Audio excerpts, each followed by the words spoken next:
All right, it's 5:30. We're going to start. Roll call. Come on in. Tim Piar is here. Linda Alexander. Here. Thomas Aceves. Here. Lisa Benavides. Here. Benavides. Yes. David Eby. Here.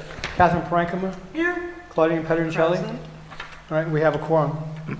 All right, Pledge of Allegiance. Pledge allegiance to the flag of the United States of America and to the republic for which it stands, one nation, under God, indivisible, with liberty and justice for all. Thank you.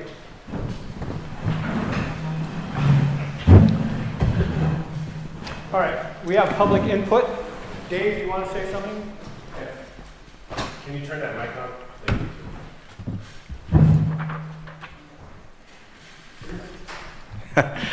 My name is Dave Hendrick and I live on Sherman Street. The other night my neighbor called me up and said, look out the window. And so as I look out the window, there's a fire in the field across the road. And apparently the people living in the red tag trailer over there decided to bring a pile of garbage up and burn it in their fire pit. And then it got away from them.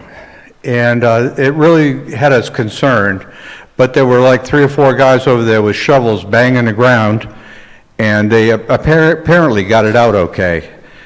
But this really makes me scared because it's not just them that's burning. There's now another tent in the middle of a road in the woods there with another fire pit, and he's obviously been cooking. And I called the fire department about it, and they basically said, well, we'll keep an eye on that property if we go by there. Well, it's way out in the middle of the woods. They're not going by there. I called the sheriff's department to see if they would do anything, and we don't do anything about that. We don't cite people for burning. And so I called air quality because they were burning garbage, and air quality said they refer it to code. Now, code has been 2.5 years up there trying to get people out, and they've done absolutely nothing about it. They've accomplished nothing. Those people are still living there, and they're bringing more people in. If you advertise that you can live there for free, of course the people are going to come. And I have been told by every fireman I've talked to, if we get a fire started on the north end of Nice, it's going right through Nice. And it's the county's responsibility at this point because they've been warned. They've been told that these fires are going on and they're not doing a damn thing about it. And I'm not very happy about it. Neither are my neighbors, but there's not much we can do, apparently. So code enforcement's the answer. Thanks. Thank you, Dave. All right, any other public input? Tim, we need to approve the minutes. Oh, the minutes, sorry. The minutes, I missed them. Is that it? It's here somewhere. We might have to just put this off till next month Why? because we haven't I didn't even see the minutes All of till us have today. read it. Sorry, you have? Yeah, she has. You sent it to everybody. No, I Yeah, passed she it shared it. through. Oh, We read it. okay. Do we have a motion to accept the minutes? So moved. Do we have a second? I'll second. We have a motion and a second to accept the minutes. All those in favor say aye. Aye. All those opposed say no. All right, the minutes are accepted. Thank you. All right, so any more public input? Thomas? I just want to say a couple of things. One thing I was really happy about, and I'd like to bring some positive, something in good news, is that I didn't know this was going to happen, or any of us, that they redid the Nice signs, the signs when you come into Nice and go, egress and ingress, and they look really nice. So that's something big. I don't know if you guys have noticed that. Is that both ends? Yeah, exactly. So that was nice. I mean, aesthetically, we're always looking for something positive in that area, and that looks real nice. Secondary to that is something we've talked about over time, and I actually confirmed with Brett.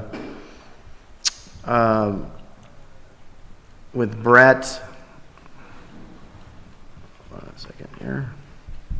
Brett Gronemeyer, who's the District Pedestrian and Bicycle Safety Improvement Specialist, asking about the crosswalk situation. We've talked about that in the past year, about improving the rapid signals being added to the crosswalks. And he did reply that there is construction to begin on some of those this year on the North Shore. And then he sent me a notification, high visibility crosswalks in 16 locations, rectangular rapid flashing beacons in 8 locations. Construction September 16th to October 26th. Now, I've seen some Caltrans specialists out there on the roadway looking at it, some markings going on. So I'm hoping that we'll start seeing construction on that, and it'll help out with at least the visibility of the crosswalk situation. So that's my input, so. I'll just do a brief report on school safety. We did get a response back from Mr. March regarding, he'd been to walk the 3 school, areas, and he has proposed corrections and so forth, but at this time, he is awaiting, I believe, a grant to help those, facilitate those.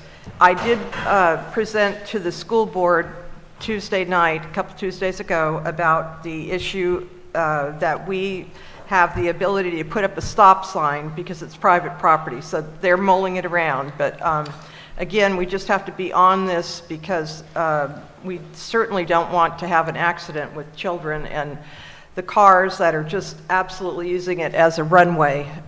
If they're late, they're quick to, buzz around the corner and drop the kids off. And it's a very congested time, and hopefully we can get something done quickly.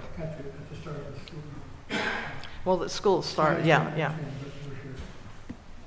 Thank you, Claudia. All right, any more public input? There will be in a few minutes.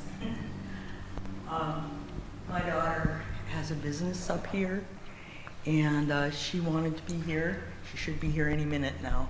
She has some public input. Unfortunately, I'm not certain if we'll be able to wait. We might be able to get her. We might be able to get her at the end of the meeting. All right, thank you. Sam? Yes, sir. Kate, I'm just, speak in the microphone. One of them. I'm just curious, Claudine, as to how the school board received and what it characterized its response to your presentation. It was quite taken aback that if you have private property, you can put up stop signs. So again, I've kind of cruised through there, and there are 2 signs, and they both say right turn only. Well, people are avoiding that, and Mary made a comment, well, we should put no left turn, but it doesn't help because I've told them, right, they're turning into the oncoming traffic, and the other problem is that when cars are parked near the crosswalk, pickup kids, you cannot see, number one, if you're pulling out, making a left-hand turn, if there's a car coming. And again, it's very unsafe, and we've got to continue to put pressure on to get something resolved. Absolutely. So the school board is going to get back to you and... Right, well, I'm going to go to the elementary first and then work from there, because there are projected upping the crosswalks that are there to brighten them up and so forth at this point. But as far as the middle school, that's going to be another problem, because in the magic box, as Mr. March called it, there happens to be water, pipes and so forth. So that's precluding an ADA-approved crosswalk from the middle school to the sidewalk, so that they could go to the cafeteria. So that's another project that's going to have to be looked at and some determination come to. Did he put that in writing, in an Yes. email to you? Yes, it is. Okay, so we're going to save that in our project folder. Yes. Thank you. I have one question on that too. So Mr. March had asked us about a liaison for the church. Do we have some? So the church right across the street did some construction in their entryway, and now that sidewalk it's very noticeably not ADA compliant. If someone was using a wheelchair, they couldn't get there. So this is a Right. church across from the school? Yeah, the Methodist Okay. Church. And- I did tell them I'm a member there, so Oh, I'm okay. going to, Perfect. you know, talk about that, the whole process of, because it was awkward for anybody to get up to the church itself, but again, I'm going to bring that up to them. Perfect. Thank you. All right, any more public input? Oh, this is, okay. Hi. Would you like to step up here? Please.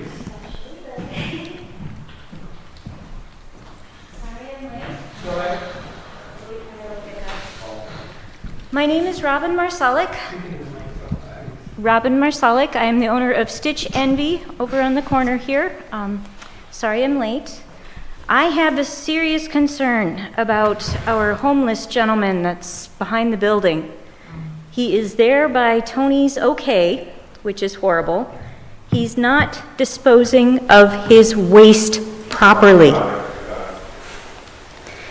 He is peeing all over the backyard of the building, and his feces he's putting in a bag and putting them in the red garbage cans that the city is responsible for.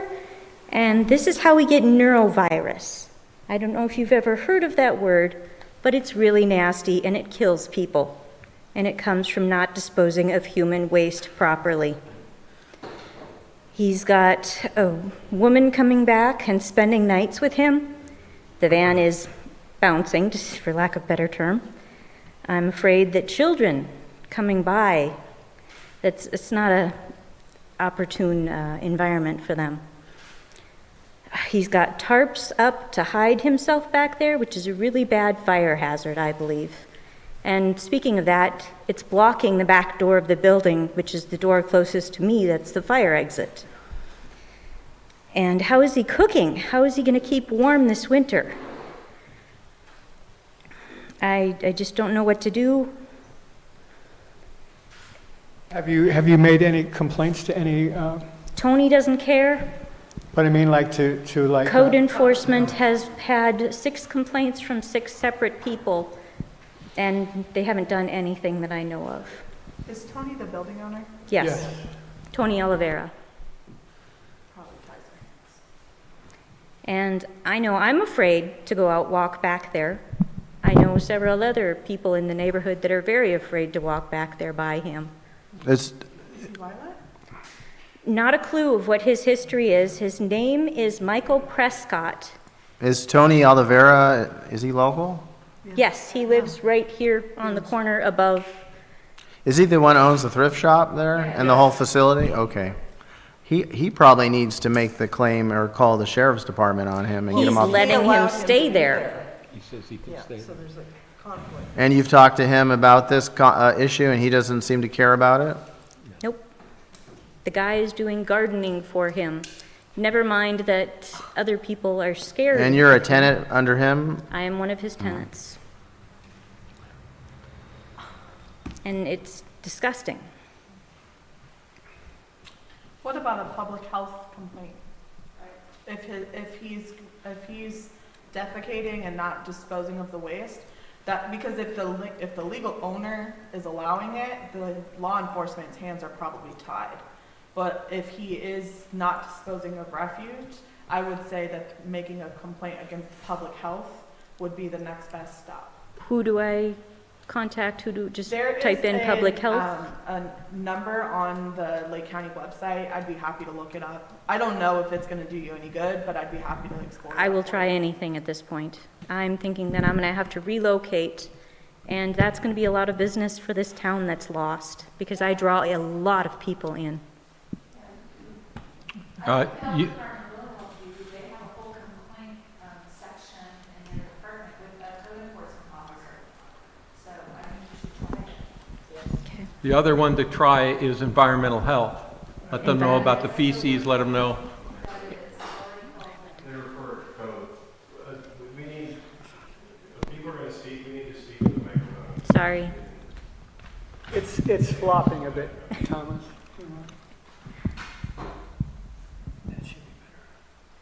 Okay. Do you have a written document for your tenancy with Mr. Oliveri? Yes, I do. Is this a lease? Yes, I have a month-by-month lease. I'm not going to suggest, A tenant or landlord requirement to keep the place in a certain way, it could be on your rental agreement. I need to find my rental agreement and look that up, but I don't believe that there's a clause about that.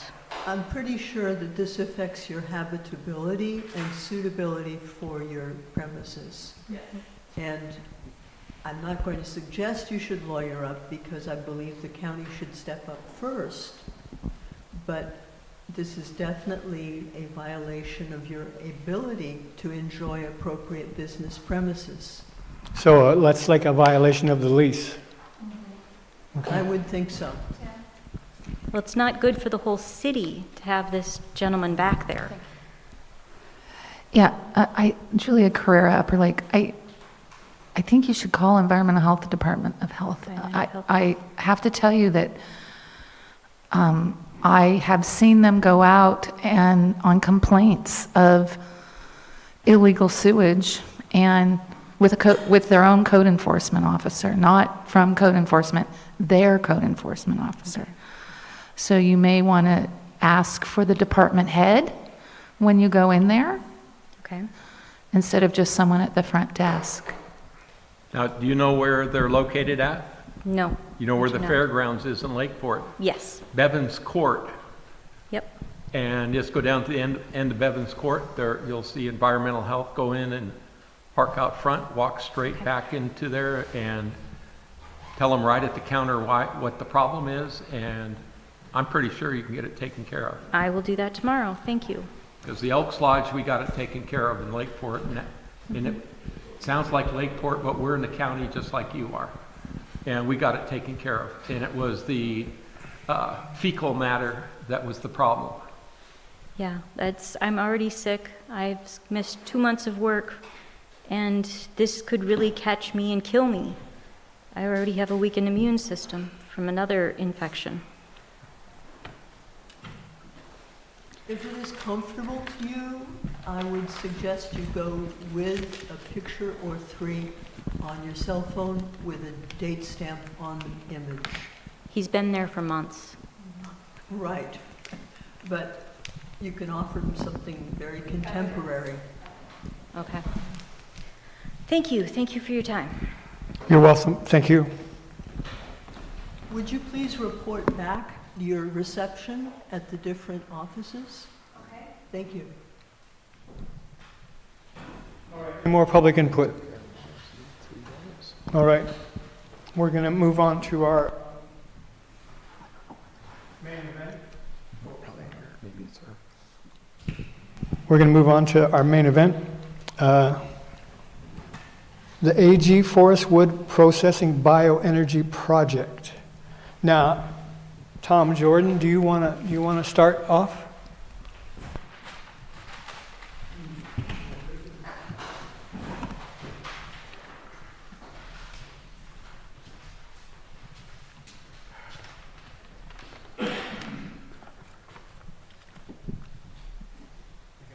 Yes.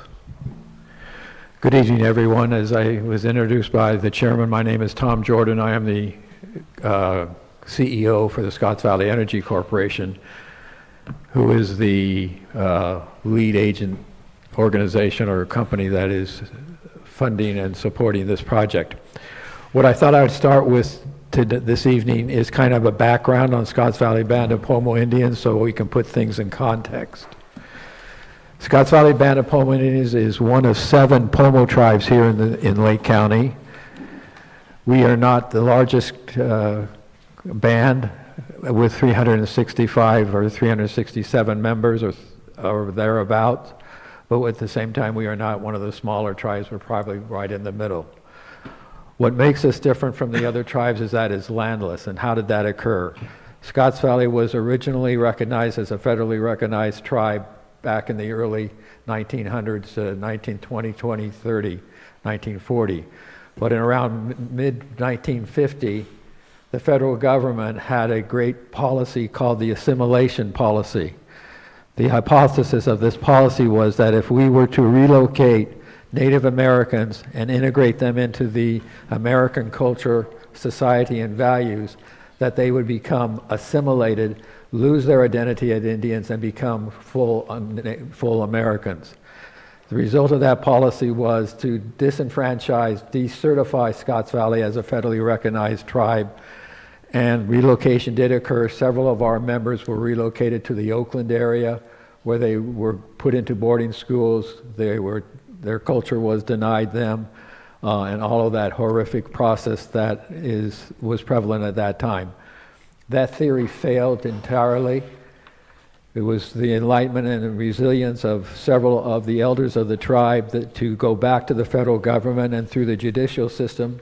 In 1993, the judicial system, the federal courts, recognized Scotts Valley Band of Pueblo Indians back again as a federally recognized tribe.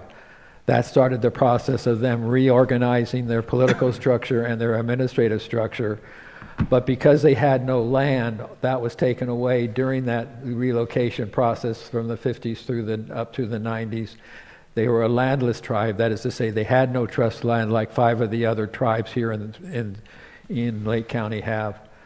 They had no ability to use anything as a basis to start an economic process. Their focus was federal grants around the areas of housing, health and services, in order to sustain their tribal members.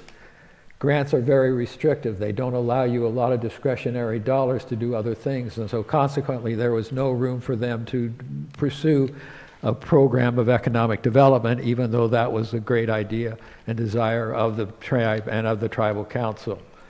When I was tribal administrator for 6.5 years ago, when I arrived there, I quickly recognized that economic development was the only way that they were going to achieve that kind of economic and independence that they needed to sustain their tribe and to release themselves or free themselves from the grant dependency that they had.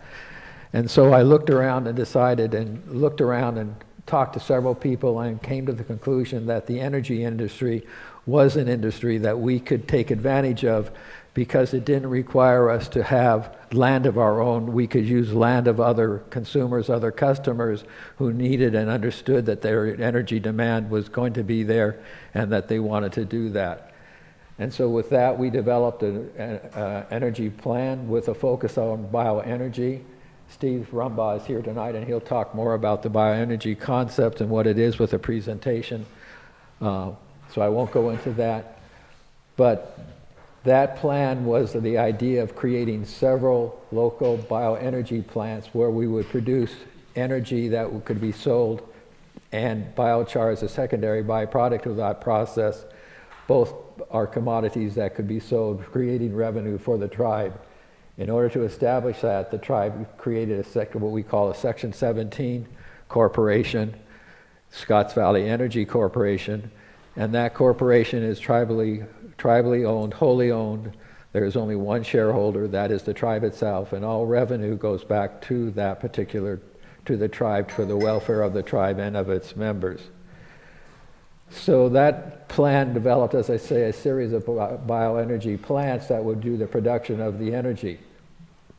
But in discussions that we had with myself, with Mr. Ramba, and Mr. W.R.T.H is not here, 2 of our consultants, we quickly recognized that there was an economy of scale to have one centralized processing plant to take the input material that all of the plants would use.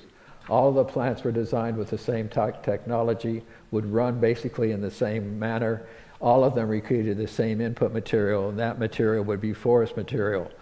Forest material was chosen as the input material because of the locale next to the National Forest here in Mendocino, as well as what we call the wilderness urban interface area.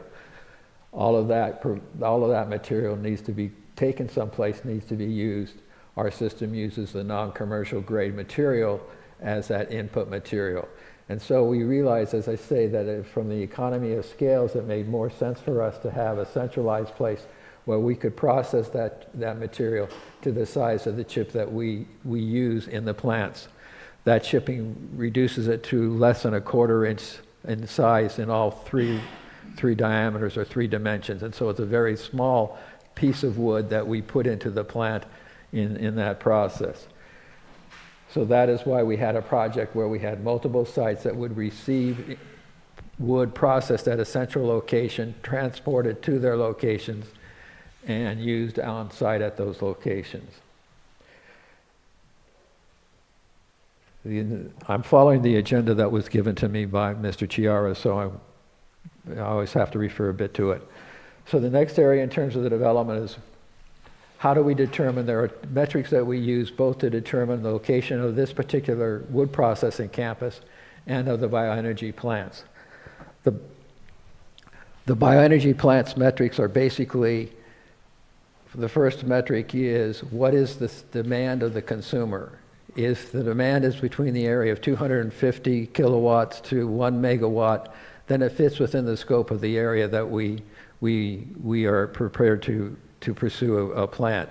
The second question is what is the proximity of that input material, the forest material? It has to be within 25 to 45 mile radius of that plant. Anything outside that distance makes the plant economically infeasible. That's where you'll hear about major biomass plants, such as up in the Sierras, where they're looking at 100-mile radiuses. They don't pencil out because A, they're too big, and the amount of material that they need requires 100-mile radius to get that material, and the cost of that material and the carbon footprint to get that material is so excessive that it doesn't make the plants viable. Our plants, being in the 250 to megawatt range, are smaller, and we expect and want that metric of proximity to be there in terms of the access to the material. Here in Lake County, every place is currently close enough with the wood input material that we're looking for and need to meet that criteria. The third criteria is what is the cost, the current cost of the electricity to that consumer. Let me give you an example. We had a company or a tribe in Louisiana who wanted us to come and create a bioenergy plant for them. They were near the sugarcane fields, which were less than 25 miles, and they had a demand for the energy in their particular organization of around 400 to 500 kilowatt hours of need 24/7. They fit the first two criteria, but the third criteria is the cost of the energy itself. In Louisiana, a kilowatt of hour of energy only costs 14 cents. Oh my. Yes, it's quite different than here. Our break point for us is 20 cents. So while they met the first two metrics, they didn't meet the third metric, which is the cost of the energy. We could not provide them a competitive price. We couldn't undercut 14 cents and still make a profit. So we had to say to them, it's not going to work for us to go to you. We have to figure out another solution for you. And we're happy to work with you on that, but it's not one of our bioenergy plants. With respect to the location of the project, the Upper Lake Wood Processing Campus, there were 4 criteria that we were looking at. First, in terms of selecting that location.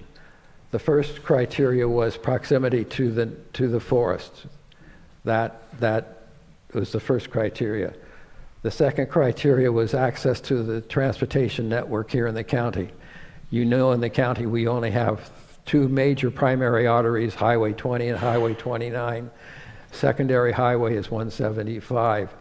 So we wanted proximity to those in order to make sure we could transport the material because, again, as I said, the central processing plant would process the material, load it into transport trailers, that would be then moved to the various bioenergy plants that we are having on our program, our plan.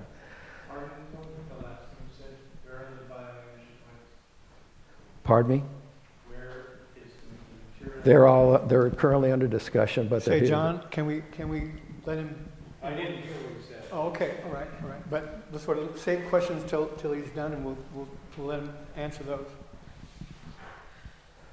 The third question is the levelness of the land. We were looking for level land as opposed to unlevel land because of the cost of our program and the tight framework that we had, we were looking for level land versus land that was on a hillside or something of that nature.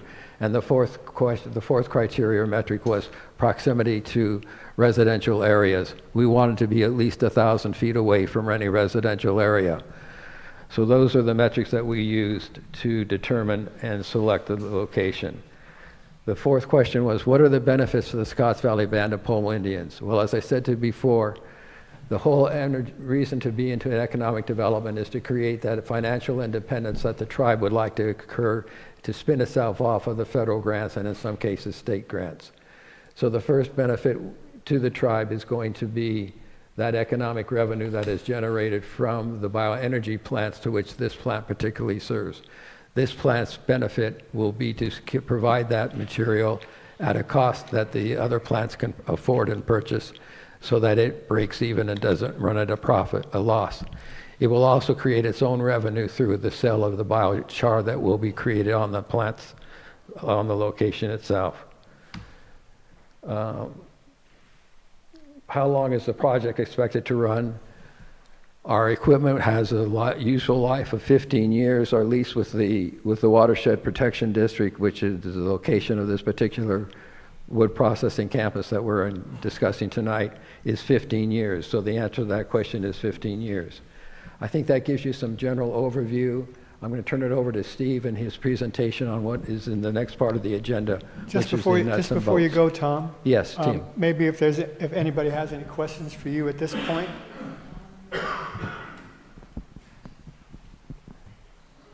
Thank you, Tom, for that overview. It was very informative and clear. I appreciate it. My question is the definition of residential. You spoke about 1,000 feet from a residential neighborhood. What is that definition? Because there are residences within 1,000 feet. Thank you.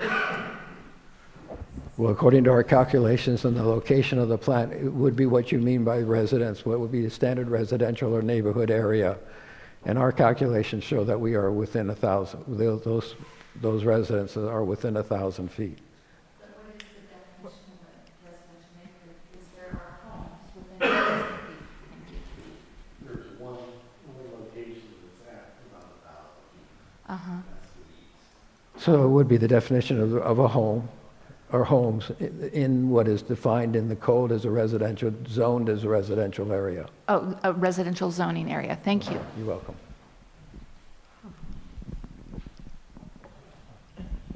So I thought I understood you to say you will be selling electricity to the electric grid.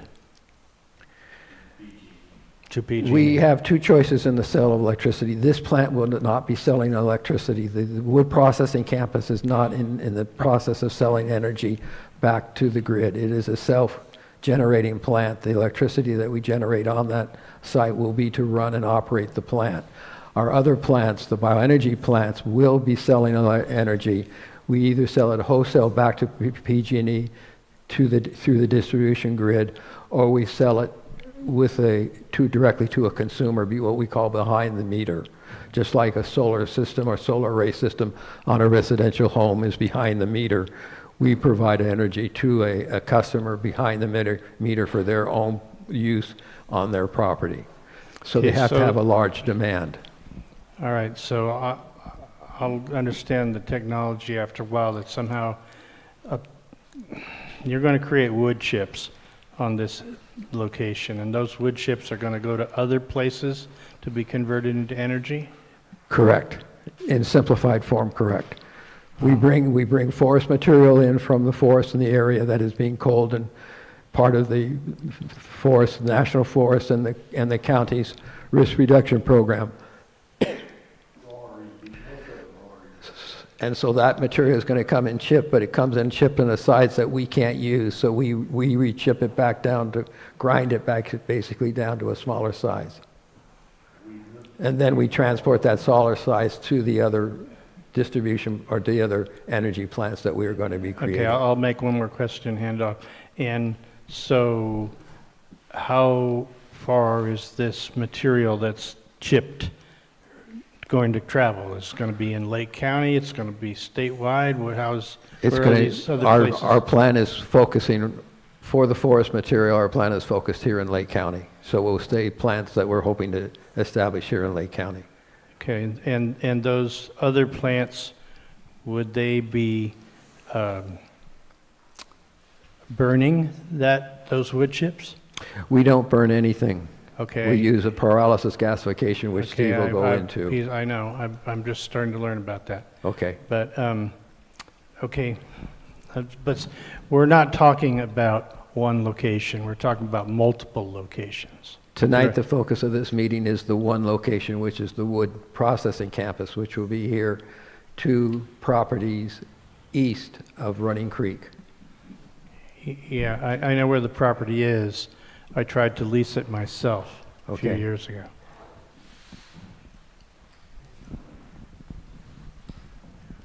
You have questions in the back. Behind you, Tim. Hang on. Who's first? Ray Frederick, Upper Lake. You guys lease this piece of property because it's close to the National Forest, correct? It meets all of the criteria for location that we were looking for, yes. So Which that one means- is access to the National Forest. So that means you're going to have trucks, I don't know how many you guys decided to run a day, but you're going to have trucks running up down Elk Mountain Road all day long. All address all that. Okay. Open traffic, which looks like open process. We'll be with that. Did you guys check out N1630, which is off Pitney, that lumber trucks come up and down? Okay, thank you. Are there any operational plants in the area that we could actually go look at and see what we're actually looking at? The closest, Are there any that we can actually go see? Can I do my presentation? Yes, let him do his presentation. So give us some background. So, we'll just, yeah, okay. So I have one question. yes, Is Chairman. the Red Hills, is that one of the plants? Is that what you're talking about? That's one of the That's one of your plants. generation plants? That would be one of our, that's going to be our first generation plant, yes. Okay. I just want to know if you guys could use all these burnt trees around here and, clean it all up. Again, we are working with the county. The Scottsville Energy Corporation is a member of the county's Risk Reduction Authority. They are concerned not only about burnt trees from wildfires that have no commercial value and how to dispose of them in a way that is meaningful and does not injure the environment, as well as trees that are dead from mortality or defined as mortality-driven. The whole idea is to work with the Forest Department and the county in their programs to reduce dead trees that are no longer have viability. Mm-hmm. Commercial trees that are culled in the forest through the National Forest are not ours. We don't want that material. That has a commercial value. Those are sent to the lumber yards and under contract with the National Forest. So we're only looking at non-commercial material that has no value. And so that the Forest Department and others have to figure out what to do with it. We provide them a way that they can dispose of that material that doesn't injure the environment. The other ways that they do injure the environment. Okay. I have a question. The property is presently owned by the Lake County Watershed Protection Agency? Watershed Protection District, that's correct. Right. And do they understand all the dynamics of what you're proposing? Because I'm thinking about, the wildlife, water sources and so forth. Yes, they do understand that, and they've been working with us in terms of the identifying and agreeing to the site location on their property that we are going to lease. We're only leasing 5 acres of the, 46 plus acres? There's 100 acres right there they own. So we're only leasing 5. We did the biological study through the CEQA process, and we did the water flow mitigation processes. Excuse me. All of those were identified and adjusted, and it's all part of the major use permit that we're currently before the Planning Commission staff. So where is this how has this progressed in the Planning Commission? Where are you? It's under staff review at the moment. What was that? It's under staff review at the moment. We are still waiting to go before the planning commission. Staffing, okay. That's kind of a, I think, a catch-all for Lake County, staffing issues. Yes, I mean, we're not particularly as pleased with the long-term time that it's taken to go through their process. I agree. I just have a question. First, I just want to say thank you for that background. I think that context was really important in understanding what your mission is and how you're coming to attempt to meet that mission. So I appreciate that. I just wanted to repeat back to you to make sure I understand. The reason why that spot was chosen is because it's close to the forest, it's close to 20/29, because it's level, it's flat, and because it's within 1,000 feet by your measurements, there's no residences. Is that accurate? Correct. Thank you. You're welcome. Thank you for clarifying. Hi. Yes. Hi. You said that that's going to be used for grinding the material there. What will the noise level be? That's what he'll talk about. Oh, next. okay. Okay, more questions. Yeah. I did see on one of the diagrams that it was going to be located on the western edge of the property. Is that correct? That's correct. And that is where the water runs through the property, on the western edge. Steve will address that directly, but we worked with the county and got the GPS measurements where they said that we would not want to be. And we're in an area where they're very comfortable to know that we're not going to be in their waterway or any concern Well, from about the diagram water. I saw, I know exactly where it's going to be, and it is right by the waterway. That's where they store the equipment right now, the farm equipment. Yeah, that property used to belong to my grandfather, Zeno Jones, and I know it quite well. I have the property directly across Highway 20. And so I happen to know from personal experience that that is a wildlife corridor, that waterway. And deer, raccoons, foxes, possums, you name it, is coming under the Jones Cattle Pass, the Jones Polk Cattle Pass. My grandfather was Zeno Jones, onto where my property is. So I know all the wildlife that goes through that property from the lake and from the back area there by Rodman Slough. It's a lot of wildlife. And they have safe passage under the highway there. And you're planning on putting this plant right where they go. And the water that runs from my property runs to that property. And it's a lot of water, and it's right where you're planning on putting this. I think we're east of the area that you're referring to. We're not in that waterway at all. Not according to the diagram I saw. Let me address it. And, well, I'm not done yet. I would also like to mention that, Can I address that before you move on? sure, So the actual project is actually 1 acre, okay? So out of the 46 acres, there's 1 acre of actually that's going to be used for the process area. There's some laydown area there that we allocated for it, but the runoff from where we're at, we already have designed a runoff system that does not penetrate the ground. We're going to do it above ground and use perforated pipe and some barriers to keep any runoff of that 1 you're acre. storing diesel fuel there, correct?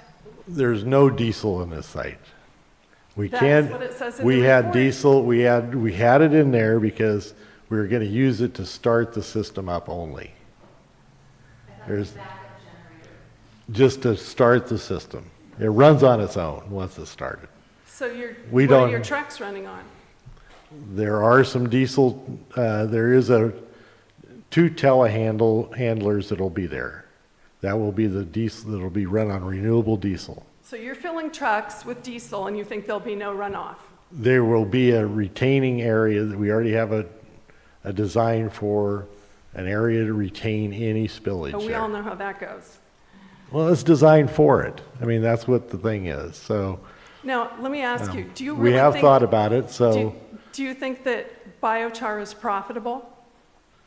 Well, let's get into the whole process. You're just throwing questions out now. Let me do my presentation. This is about getting the Let land. me do my presentation, then I'll be glad to take all the questions you And want. maybe explain why the county is leasing it to you for $1 a year. I don't know. I'm not that person. Okay? So I want to give, so here, my goal today is to give you what I see is the project. Okay? I'm not going to sugarcoat it. Not everybody wants this thing. I understand that, but I'm going to tell you what the thought is on how this works and just kind of lay it out there. You guys can make your own decision.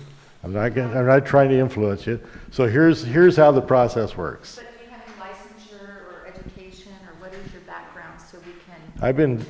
I'm an engineer. I started engineering in 1972. Okay? I've probably done $1 billion worth of engineering over the years for AT&T and all that type of thing. Anyway, so okay. Could I say something real quick? Yes. Sorry. Could we focus, so I think we're asking a couple of questions that we should be asking county officials too. So maybe if us as a board or as a council, if we could take note of questions. I think there's questions that we should be asking the water district themselves, and there's questions that we should be asking our county officials. Understanding you're the program manager, and I definitely want to understand what you're doing and how you're doing it. But I think for us as a town hall, you're just the project manager. Our frustrations for the permissions and what is allowable, that should go to the water district and the county themselves. First of all, please let me do my presentation. Please. Could we have that? Please nobody make a comment until you kind of get through it a All little right, bit. let Steve do his, and and then So- we can question him. And please don't attack me. Okay? I'm not here to be Oh, attacked. can't guarantee I'm just trying that. to give you some information. So you guys can make all your judgments you want. So the idea here is to take already chipped wood, okay, so it's chipped in the forest, it's brought in. Now, there is in the application, there is a statement in there about us taking some limbs and that type of thing and shredding them, okay, and making wood material. The process is that we take these chips in and we mill them, so we turn them into smaller little pieces. You'll see on a video, they're about 1/4 inch or so in size. And they go through this small little process. It's a 20-foot long container, basically. That's how big it is. You know, it's not a power plant where you're making 500 megawatts. This is equivalent to having a megawatt solar project. That's how much energy is being generated. And this is only the part here that I want you to understand is that the power that's being generated is just to be able to process the material to send to another site that creates power. We're creating our own power, clean power, way cleaner than PG&E's power, out of this site to just support the process there. So the grinder that we use to mill this thing down to 1/4 inch is powered by our own process. And there's no burning of the material. We don't burn the material. It's like a kiln. So what happens is the material is put in a chamber. There's no oxygen in it. It's heated by some thermal rods that we have there that heat it up to be able to, what we call gas off the wood chip, which is 43%, about 43% hydrogen. So it's very clean. This is not like running, PG&E's power plant out of natural gas. Our process is cleaner than theirs. So it would be equivalent to running a natural gas semi is what our process is cleaner than, pretty much. So when you drive up to your school with a diesel pickup, it's 100 times more polluting than this little plant is. That guy driving that diesel pickup to that school is way worse. Now, the chips that are being brought in are going to Woodland and they're going to Humboldt. Okay, that's where they're going from here. So they're going over your freeways, and they're going all the way to Woodland, and so the trip miles is about 100 miles less for that same chip to go to our facility rather than those facilities. So and then those facilities don't make biochar. They make ash, okay? And so we make biochar. What that means is that since there's no air in the unit, the wood turns into just a little piece of like coal almost. And they call it biochar. So the chip almost looks identical to what it did when it went in. And so we have a package of it. It's not ash, there's no ash to it, so it's not blowing around or anything like that. And it's used, biochar is used for filtration, water filtration, air filtration. So it's a little different concept on how stuff is made. So if I was to live next door, I would have zero problem living there. And I've got 2 kids. I'm concerned about this as much as anybody. So the process, however, is basically you can take this biochar and you put it in your garden. You put it, and it sequesters. So when we make the char, it actually sucks up 3 times its weight in CO2. So it's a greenhouse gas grabber versus pollution. So, when the biggest drawback to this project is going to be some traffic. Now we're talking about 10 vehicles a day, only during the weekday.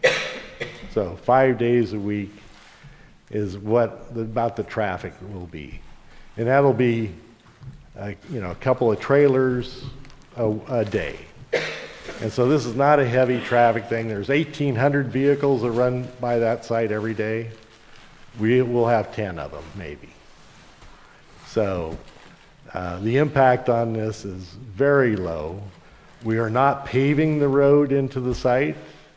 We're paving the apron to get a 30-foot wide apron so that vehicles can exit appropriately at that site, and it'll be 60 feet long. There'll be a gate there that'll be coated. You can't go there unless you have a contract with Scotts Valley Energy Company to drop off material. This is not a public drop off. This is not a dump. There's nothing to do with a dump here. We take the material in, we process it, and then we ship it out to the generator systems. Now the noise level, let's kind of go from, that's the process. So this 1 little acre site is going to take that material in, they're going to take a telehandler, pick it up and dump it into the input chute, and it'll mill it, and then it'll come into the little pieces and go into the chamber that's 12 feet long. It's about that square. It'll route it through, and we have a computer that puts it to the exact temperature to make the perfect char and the right amount of gas out of it. Then that goes into what's called a linear generator. It is not an engine. This generator has been analyzed by the California Energy Commission and the Bay Area Air Boards and the San Joaquin Air Board and the Sacramento Air Board. They have said that it's one of the cleanest operations you can have, and they recommend using this on every biomass project under 5 megawatts. And I can send out the paper from the California Energy Commission that did it. The Bay Area Air Board is one of the toughest in the country, along with San Joaquin Air Board. And so these have all been approved on there. The engine that runs doesn't ignite it or burn it. It's a weird process. It's kind of hard to explain, but have you ever seen a late commercial where a guy takes a flashlight and he shakes it and it generates the light? That's called a linear process. So it's got a coil around a core, and that core creates electricity. And so it actually has a slide, and it goes back and forth, and it has air cushions on each one. So it compresses the air, pushes it back, and keeps repeating the process. The dB level coming out of it is around 65 dB. And so if you take a look at what 65 dB is, if I stand here, this is 65 dB. Okay, that's the sound coming out of this thing. Probably, realistically, it's probably a little higher than that, but 65 dB is your voice. You'll see in the videos that I have here that you can hear people talking behind it and that type of thing. So it's kind of hard to judge, but our goal at this site, so if you take a look at this location, and this is in the corner, we put it in this corner to be away from the residents over here. It's about 1,300 feet up to the highway. And so it's over in this corner, the floodplain is to the south of it. So it's right north of the 100-year floodplain. Not far from the building over here. But if we took a chainsaw, a full operating chainsaw of 160 dB, that the noise level on this property would be at about 60 dB. So it would be about like somebody talking loud or so at that property edge. And that would only be if we used a gas chainsaw. We aren't doing that, but that's an example, okay? So if we did have to cut stuff up, it would be with an electric chainsaw. And that's about 20 dB less. So we are only running the main process during the weekday, and so that 8-hour period is what our chip process period is. There will be no processing at all at night or on the weekends. What we will do though is we'll keep the power on at the site. We'll keep the unit hot so that we don't have to restart it up again. It'll just sit there and just manage itself. This is totally self-contained. It runs all by itself. And it's automated feed and all that type of thing. It does not consume a whole lot of material. It's, we're talking about, on the site itself, maybe 1 truck a week or 2 truck trailers a week of what it processes on the site itself. That's what it'll consume. So it's very tiny. The power is generated. What's nice about it, it generates consistent power 24 hours a day. And it can accelerate on its power output on the demand. So we plug something in, it'll kick up a little bit and create more power because of what the demand is. So we can control the demand automatically. We are not storing piles of timber. If we do put chips in that we're managing, like especially in the winter, we need maybe a supply because the forests aren't producing chips or something. We have a little area that we did for a laydown. We worked with the fire department on it to make sure any laydown was separated enough so that if something caught on fire, it would not spread to anything else. We did work with the fire department to put a water tank there. So it's a 27,000 gallon water tank for fire suppression. And they can hook up a truck with it and pump out and take care of any issue there at the time. But the separation between any row, and the rows will not be over 6 foot tall, is about 20 feet between any row. And so that's outside the perimeter of the 1 acre. And we don't want things sitting there and not being processed out. It doesn't do us any good. We want to bring it in and get it out of there. And so the goal is not to have rows of this stuff sitting there. And the goal is to put it into a power plant and make power for PG&E or for, if you have a ranch or something that uses a lot of power, we could put a power plant there. So the opportunity for this type of unit is available if you're using a lot of power at your facility here in the county and get off of 45 cents a kilowatt hour. My bill was $600 last month for power. So, I mean, you guys might want to take it and think about that yourself, is having a generating system there at your facility. So at the end of the day, the material comes in, some of it is being consumed. We generate our own power so that there's no burning. We generate our own power, and it's thermally heated. We can control it down to 1 C. So at 700 C, we have perfect execution on wood chips, and out comes a mixture of hydrogen and methane, and it's filtered, cleaned, and then put into this linear generator that creates each one creates up to 260 kilowatts. And so, I mean, it's about as clean a power as you can get for a base load in technology today. So let me show you some video here.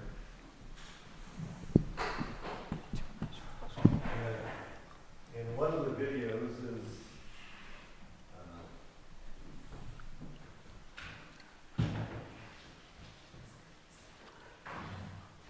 so this is what let's take a look at this is what the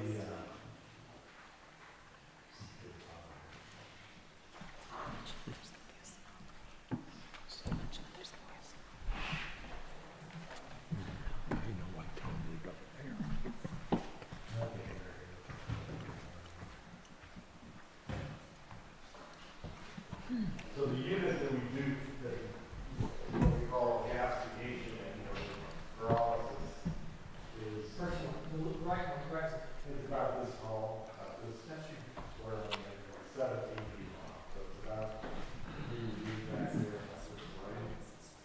7 foot or so, and that's how big the unit is. If you take that microphone.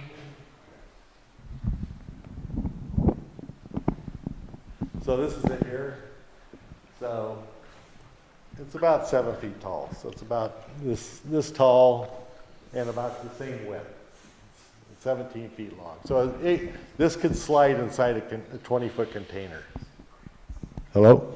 There we go. Can we understand on the other side so you don't block the camera?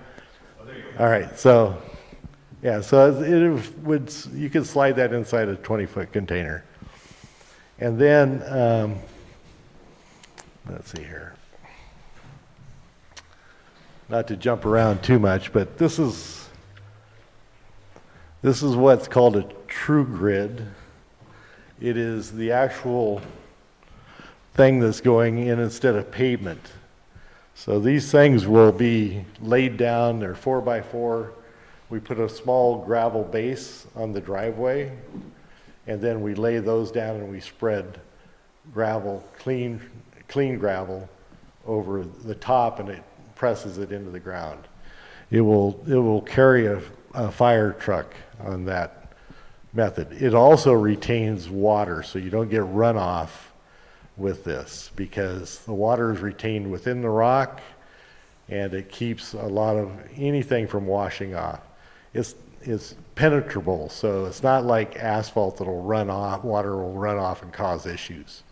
The 1 acre site will be with this laid out on the whole 1 acre site with gravel laid down first, and then the gravel will be put into these little cones here, and it'll make a penetrable water. So it won't.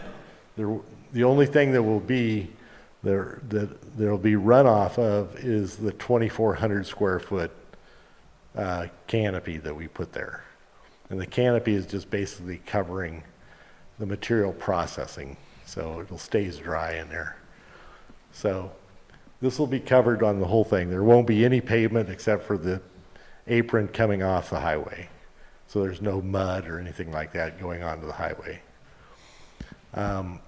So we've thought about that. That's hugely an environmental support, so you don't get all this non-penetrable water running off. Then from let's see, from a standpoint where So this is the sound study that was done. And so if you generated 102.3 dB at the center point of the site, at the edge over here, at this residence, you would hear about 55 dB. So what that means, let's see if I can pull up. So this is the chart of dB here. So if you take normal conversation is 60, so it's below that. It's below normal conversation to the property edge. You know, if you have some wind or stuff like that, you could probably get a little bit higher levels of that. But generally, we are not going to be close to this. I mean, we're going to be 80 dB at the full production of the site. The telehandlers may make some noise that might get up to 85 or so, but in general, the whole process at the site is probably going to be around 80, 85 dB at the max. Let me play a video here of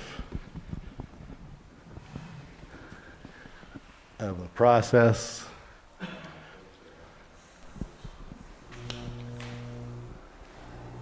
So this is the control. Let me open it up here. That's a control panel that operates the thing. It's a little bit blurry because it's stock video, but basically it totally manages the whole process. And so this is actual volume of noise at the site.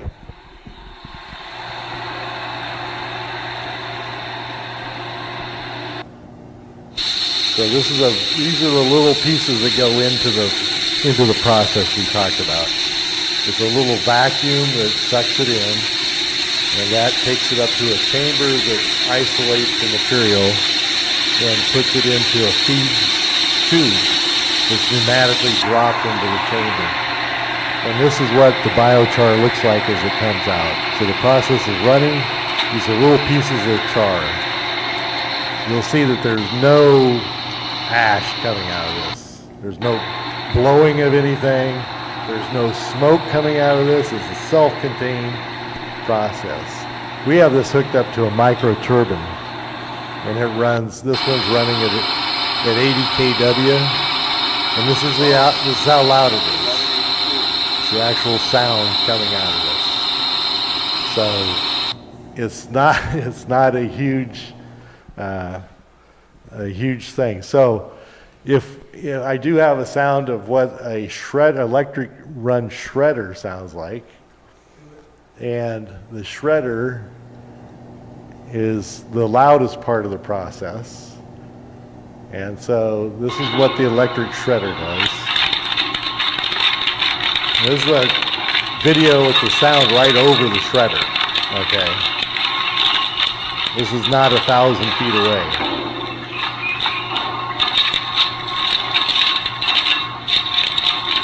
And it's not like a chipper that you see somebody, going and chipping your trees that they trim. Those are just obnoxiously loud. This thing, if you dump this whole load, you'll see they dump the whole thing in there, what it sounds like.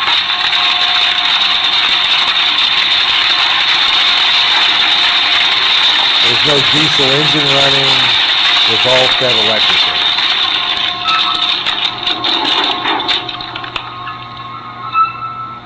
So this is what comes out of it, and then they'll run it through one more time. They'll run this back into itself.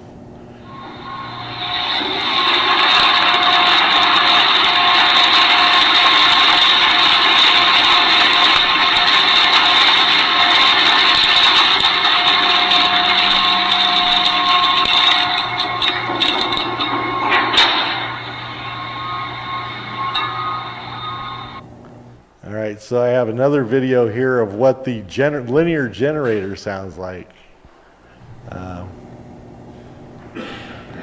So now the guy who took this didn't take a very good picture of it. This is what the sound comes out of it.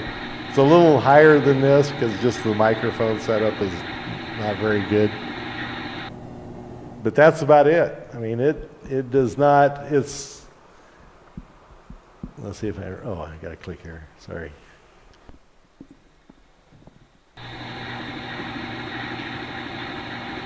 And it's basically a 20-foot container. And we'll have 2 of them on site. One will run most of the time. The second one will come on when the electrical load is increased. We most likely will have 1 gasifier on site, the one that's in this, the first one I showed you with the, that goes in the container. We'll probably have 1, and we might have 2, but as a backup.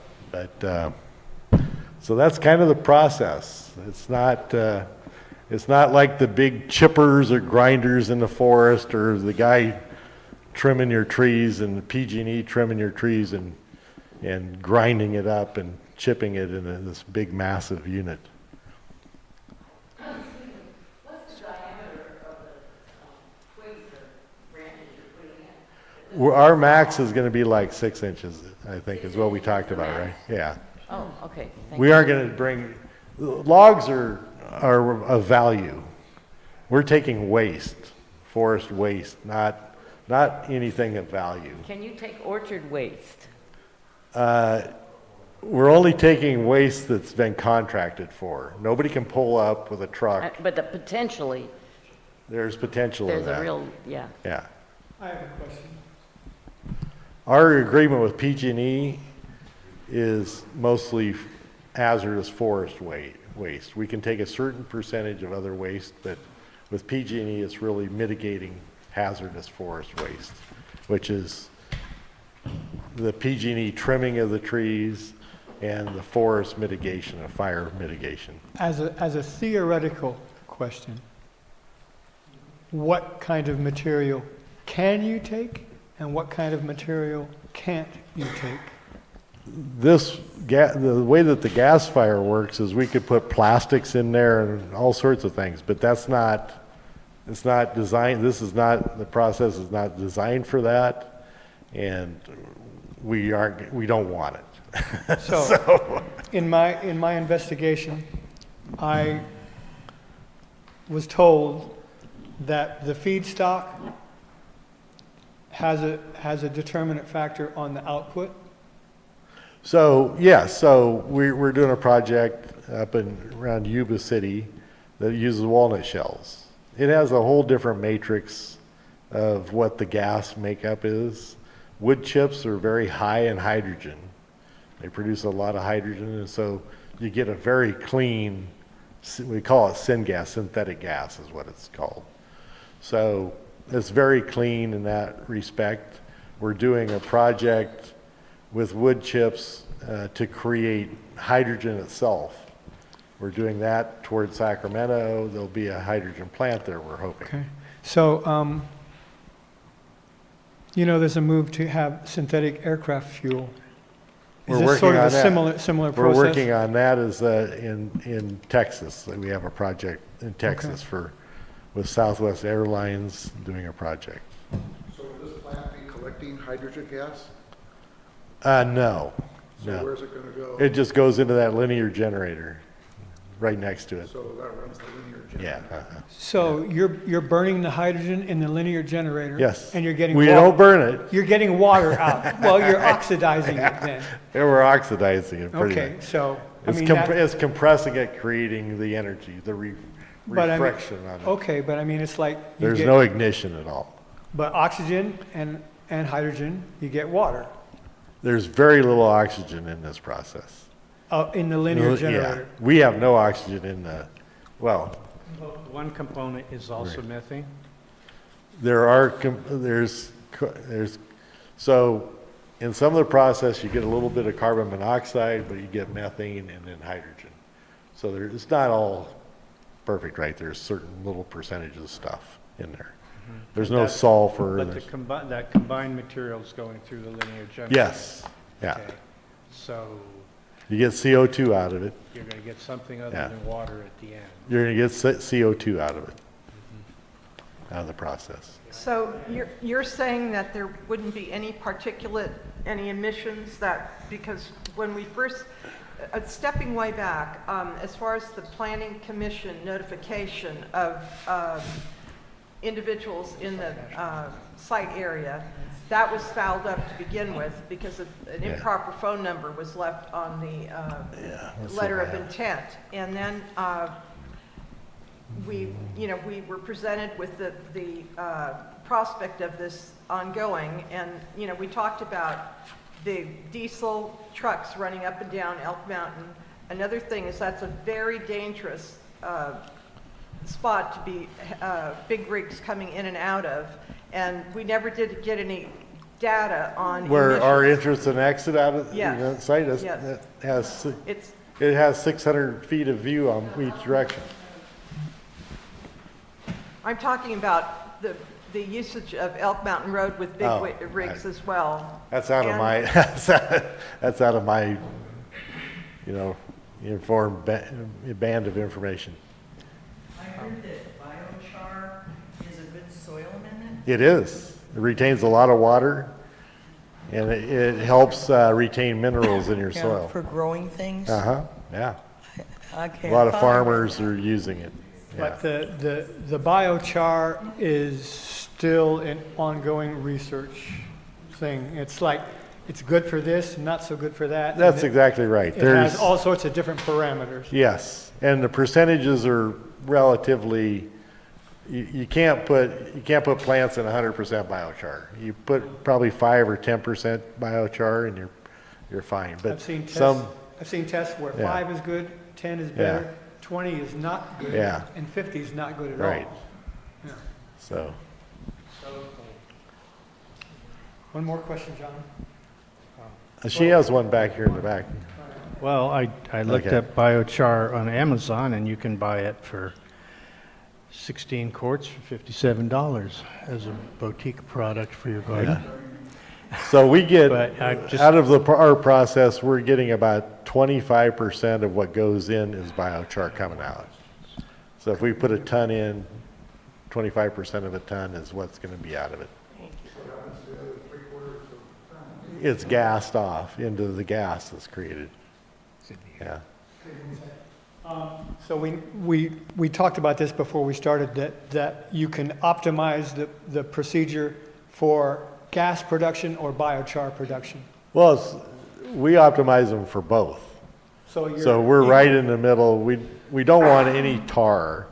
So the temperature, if you do a real low temperature, you get tars out of it. So if you get it up to 700 C with chips, the way that we do it, it creates a perfect gas and perfect biochar. Yeah. Pardon my voice, but there was an attachment attached to our Worth meeting. It's saying the process can inadvertently release various air pollutants into the atmosphere, potentially compromising its environmental benefits.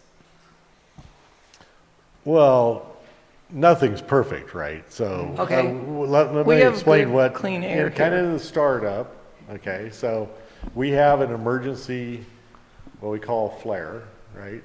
So it's a little container about this big around. It has a little pipe in it, and it's got a cone on the top of it, so that it has an air opening in it. So when we start it up, we have that, it has an automatic lighter, so it just lights the flame and burns the flame at that point until the generator unit's ready to go. So we start up the gasifier first, it starts creating gas, and then we turn on the generator, and then it just feeds itself. What would happen if you had a malfunction? That's the during emergency release. Well, It just, at night, I mean, who would be the responsible party? so we have a what we call a knock. It's basically a centralized dispatch or location. We can turn it off. And so there's no storing, we aren't storing a bunch of gas there. So either it operates or it doesn't. Go ahead. I'm confused. You are going to make biochar at this facility, or is this for wood chipping only? It's actually a byproduct of the process. Okay.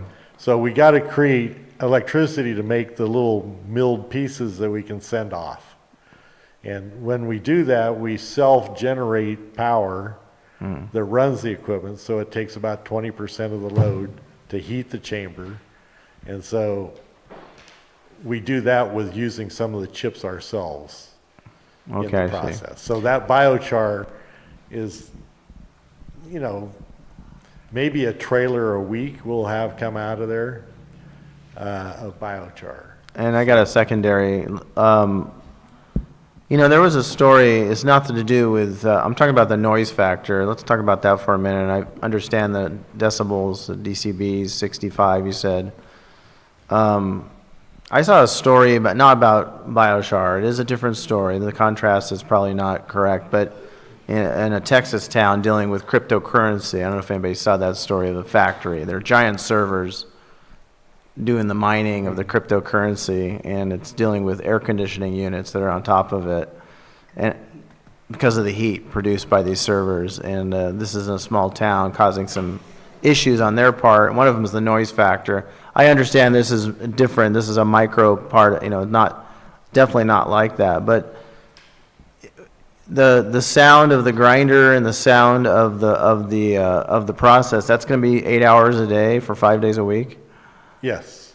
It's not going to be a continuous thing, right? So, I mean, we may not even, if we don't get wood branches and that, probably 80 or 90% of this will already be chipped. So we aren't going to be using that shredder. It'll probably hardly ever be used, actually. Is the person that lives over 1,000 feet in that picture, is that person present in this meeting? Yeah. So there's going to be noise 24/7. No. 8 hours a day. Just during the week. Does the generator produce noise? Yeah, that's what I'm saying. Those So there'll be generators are about noise 65 24/7. dB. So at their house at night, it would, let me bring that up to that sound chart again. You'd probably be around 30 dB, which is 30 dB is a whisper right around here. That's probably what would be at the edge of their property. That's not inside the house, that's at the edge of the property. I'd like to go back to the property itself, since I did try to lease this some years ago. As I recall, the entire property was like 90 or 100 acres, but only maybe about a third, the northern third, 40 acres or so, will be above lake level, the 100-year lake level. So this is intentionally put above the 100-year floodplain. Right, okay. So right here is about the 100-year floodplain. Yes, that's about right, maybe a little more. Sorry. But the problem was, in trying to lease this, is that there was a vineyard there, and there was sort of an abortive effort to remove the vineyard, and underneath all those blackberries, there's a huge amount of trash, which includes pressure-treated stakes, I mean, big piles of them, coils of drip tape, all kinds of stuff. And it's kind of throughout the whole property. And, you know, I guess that's why the county probably could want to lease it for $1 a year, because nobody else could use it. Well, the county was supposed, when we talked to the county, they were talking about maybe mowing this in here to see how it is cleaned up or not. So, well, I mean, I don't think you can we aren't doing anything with the rest of the whole thing. Well, that was my question, whether somehow that could be part of the arrangement, would be to clean up the rest of it so that it could be used. That's above my pay grade. Okay. So but I mean, it is. If the county wants to do it. It is very good farmland. Yeah. I mean, I'd rather see you on an existing industrial site than on farmland. We look for industrial sites here. Yeah, it's there's one down the road here, but it's kind of messy. Yeah. Maybe closer to the forest, since closer to the resource, but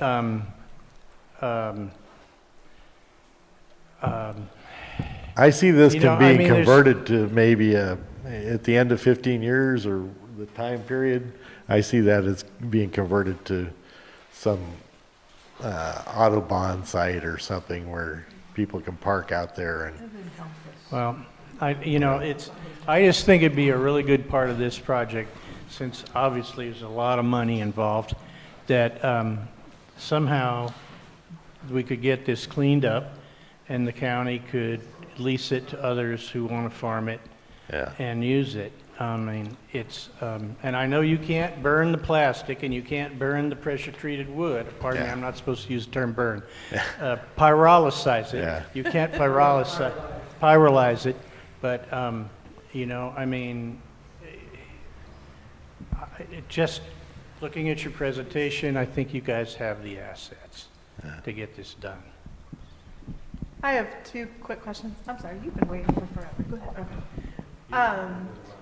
Two quick questions. Question one is, you mentioned that the materials that you guys will be using is PG&E's mitigation efforts for fire. Do you know, if say you canceled your plans to do this, which I personally think this is a phenomenal project, but if the chips, would PG&E be using trucks anyways? Are you adding to trucks, or are those trucks going to be coming down Elk Mountain regardless? Do you know? I'll answer that. PG&E has currently, when they do clearing, they're taking most of that stuff, as Steve mentioned, all the way up to Humboldt, to one of the biomass plants. So they're trucking it out of the county at huge distances. They would love to have a place where they didn't have to truck it that far. Okay. And that material that they're trucking is chipped. It's these large chips that we talk about, 2 to 3 inches in size. Those are too big for our operation, so we then grind them down to that size that we talked about. Mill or grind. So you're saying that this is a bioenergy project in Humboldt that they're taking? They have a biomass, Okay. No, it's not a bioenergy project, it's a biomass. They burn the material up in Humboldt, and Humboldt residents are very upset about that because the burning does release those GHGs.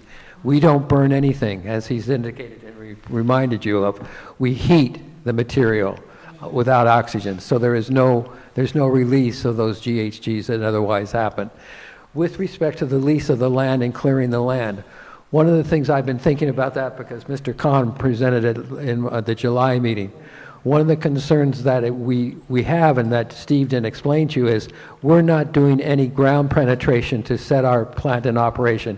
Everything is set on the surface, just as he explained the road there is setting on the surface. We're not grinding down or digging into the soil. There's no degradation to the soil. And the reason we're not doing that is because it's a very sensitive archaeological site for the Habemato tribe here in Upper Lake.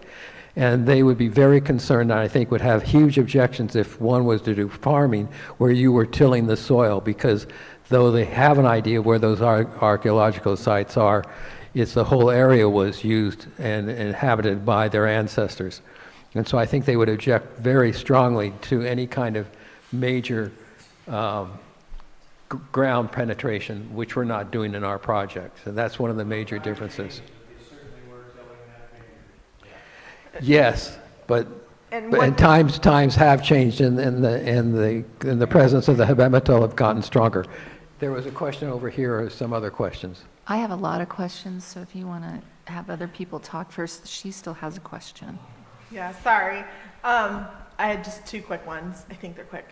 So the 10 trucks that we're talking about, are those 10 additional trucks to the trucks that PG&E is already bringing down, or is included in your count of the 10 the trucks that are going to Humboldt and Woodland? It would be alternative to Humboldt. Okay.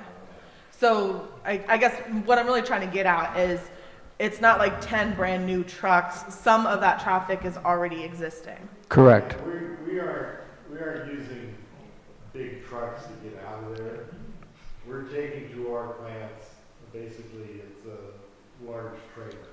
Okay. So it's 20 foot long. The trailer automatically feeds into the plant at the other location. So you just back up the trailer, drop it off, and it self-feeds into the plant. And then my second question is a follow-up to Ms. Claudine's question earlier about where we're at in the process.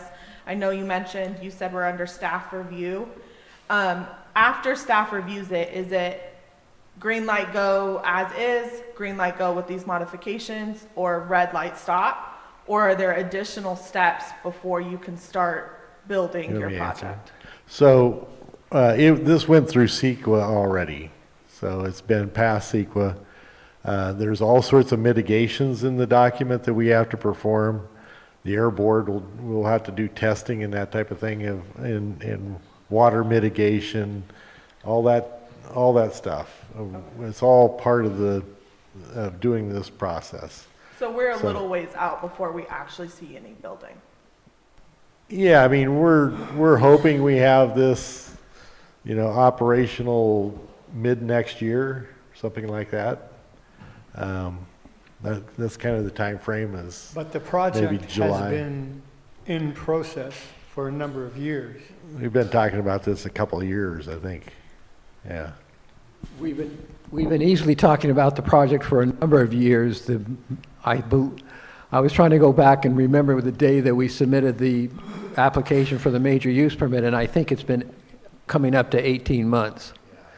So the major use permit process has been in 18 months, and as Steve says, we've gone through the CEQA process, and there is a number of mitigation steps to address the issues that have been raised and identified to date. That doesn't mean that others can't be raised in the future before the Planning Commission. And to clarify the lease, it is not $1 a year. It's not much, but it's about $100 to $120 a year that we pay for that property. So again, just to clarify, to make the fact accurate. You have a question in the back there you've been trying to say. Sorry. 2 questions. Yeah. You're going to get these trucks coming from wherever, come to your plant. How many yards go in compared to how many yards you process to come out in a day? Are you going to be able to take 2 trucks into your equipment? Yeah, that's kind of the view is like and 2 take trailers a half a truck day. out of processed material? Yeah, 'Cause so I know if you're going to take a lot of material in, and it's not going to be much coming out. Yeah, if we did 2, so the processed material is, only probably a small percentage is going to be used on site, right, for the generating the power. And when So- you get the 10 trucks, And are that'll- you going to have containment for the chips that you're going to dump on the ground? Because I know you're not going to be able to put 10 trucks in Yeah, so that was the rows I talked about. Those are the rows? Yeah, and we are not going to just stockpile material I understand, there, but is so. there going to be a barrier between the material and the surface of the ground? You Yes, guys gonna that's put the a- plan, yeah. Okay. And so we don't want a bunch of dirt in there and stuff like that, so, but, yeah, and you won't see it from the road because they're only going to be, 6 foot high. We talked to the fire department about it, and we also are going to use temperature probes in the pile with humidity and temperature, so we know that it's not composting. We don't want any composting going on. So we're going to monitor the temperature of the pile. So Who's going to pay for the driveway that you're going to create? we are. Are the trucks going to stop on that driveway, or are they going to go back the 1,000 feet? Oh, they go all the way back to the site, go through. So you're going to say they're going to go on a dirt road? No, it's this formal, they use this in Scandinavia a lot, this method, for heavy trucks with the plastic barrier. So it's got a fabric underneath the whole thing, then gravel, then these things go on top, and then another layer of gravel on top. So you're going to say, so there's going And to be that a can all- 1,000-foot driveway that you're talking about? Yes. Yeah. And then... That's like $150,000. That's cheap. Yeah, but... And then my house is in that picture there. It's the right that in one here. there. And I think it's less than 1,000 feet from where you're... It's right at that edge of that distance. Also, the prevailing winds go from your place Yeah. to my place, so this decibel chart not going to be very accurate. I'm going to hear more than the average person. It's pretty quiet though. It'll be very quiet, huh? It'll be quiet at night. Off hours, I can tell you off hours is going to be pretty darn quiet. So can you hear stuff? Probably, if you wanted, you know. You're going to hear the highway way more than you're going to hear this. All right. And I had another couple questions over here. This is a for-profit business, is it not? Correct. And if you make a profit, you're going to be paying taxes, is that correct?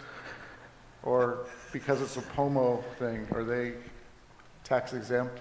Is there some sort of affirmative action for POMOs that allow for a $100 a year lease and perhaps not having to pay any taxes for this stuff? In 1934, the federal government passed an Indian Reorganization Act. And under that act, under Section 17, if you create a corporation under that section, you do not pay federal income tax, nor do you pay state income taxes. So the corporation will not be paying those taxes.